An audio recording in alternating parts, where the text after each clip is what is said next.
Outrage à la vie, un texte de Luc Guérard. De partout fusent les plaies, infligées volontairement partout, où se manifestent les preuves de la vie. La vie qui a la couenne dure, mais qui a besoin d'amour, toujours, pour le rendre au centuple, certainement. Cette opportunité crachée est la risée et on passe outre. Comme les poutres qui soutiennent le ciel, l'ineptie se reproduit par imitation. Gargantua aurait voulu dans l'exigu désir de son envie de perfidie maladive qu'il n'aurait pu rien y faire de tel. Car voilà où le bas blesse et tombe le gros nerf. On ne peut espérer l'apocalypse des regrets d'antan, fusillés et sertis de pierres précieuses, provenant des redevances dues au duc de Rochef, au patibulaire et pourtant protocolaire. Comme des hippopotames frénétiques qui ne respecteraient rien, à moins que cela ne les brûle, vraiment. Dans ce dédoublement d'essence accroché au velours de mésentente populaire et aphone pour la plupart, jamais les larves de koalas putrides de par leur nature caractérielle hystérique et parfois paranoïaque, qu'un rien basculerait l'élan du cœur. Et alors, l'hécatombe recommencerait, berçant de son horreur les éclats de voix comme du verre pilé et chauffé à blanc. Vers des retranchements obtus, on peut se retirer pour un certain temps. Mais qui ne saurait durer toujours, jusqu'au moment de faire face à la réalité, bien que celle-ci soit fugace et illégitime, car volée de dernière main par une nuit sans lune.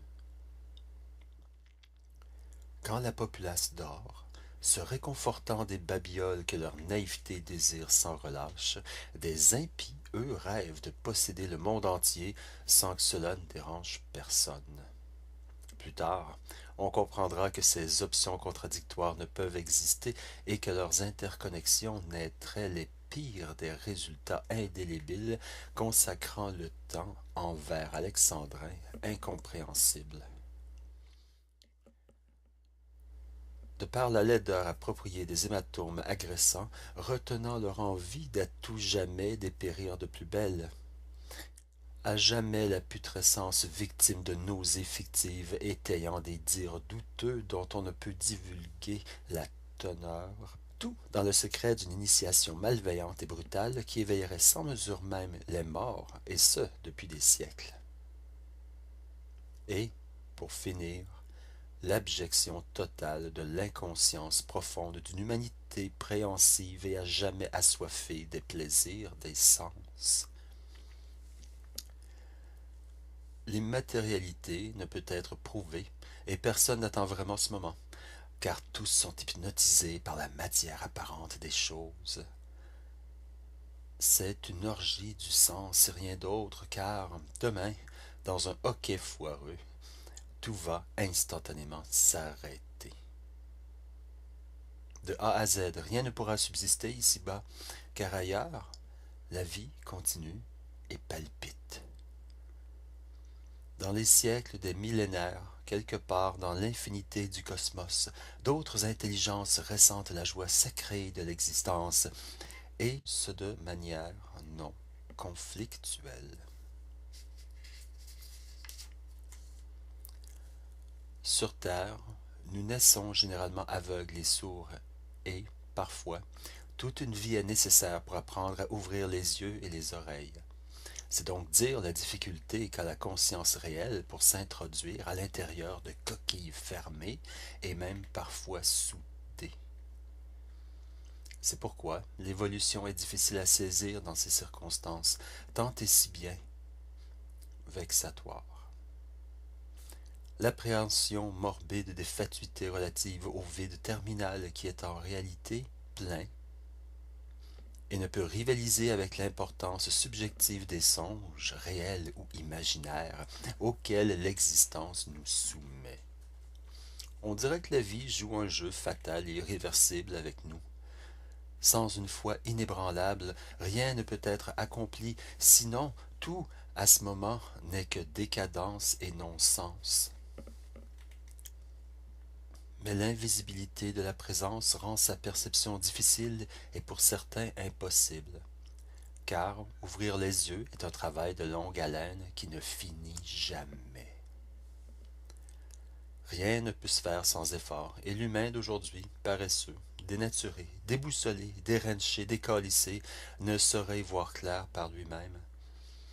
Un miracle cosmique sera certainement nécessaire pour briser le voile de l'obscurantisme.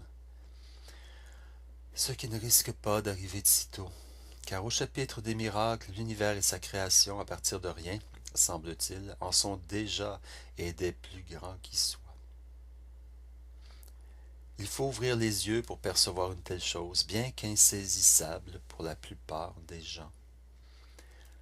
Le néant ne se laisse pas apprivoiser de manière aisée, non? Il faut y mettre les efforts nécessaires et, surtout, au bon moment. Et le bon moment est naturellement n'importe quand, car dans l'éternité, il n'y a pas de bon moment, tout comme le centre de l'infini est situé n'importe où. C'est pourquoi le vide fait peur à tous ceux qui s'en approchent, et rien ne peut les rassurer devant ce néant. Il faut céder, car rien ne sert de résister à l'appel des éons éternels dans lesquels nous existons. Au-delà du temps intempestif et profond, des vagues d'inconscience suraiguës vont venir carabiner les non-dits d'une calamité inévitable, mais ô combien salvatrice de tout ce qui nous est cher. Survenant à l'improviste, un vent acidulé souffle au-delà des démesures de l'imagination irréelle et toxique, qui jamais en arrière ne veut revenir de peur d'oublier l'objectif précis de la mission divine et tout à fait aléatoire. Ainsi, un matin, tôt, surviendra le miracle, inconditionnellement immaculé d'intention et de pensée, comme un cheveu sur la soupe aux pois. Jamais, dit-on, il n'est trop tard pour mieux faire, mais il faut réalistement commencer quelque part et maintenir la pression. Sauver le monde n'est pas une mince affaire.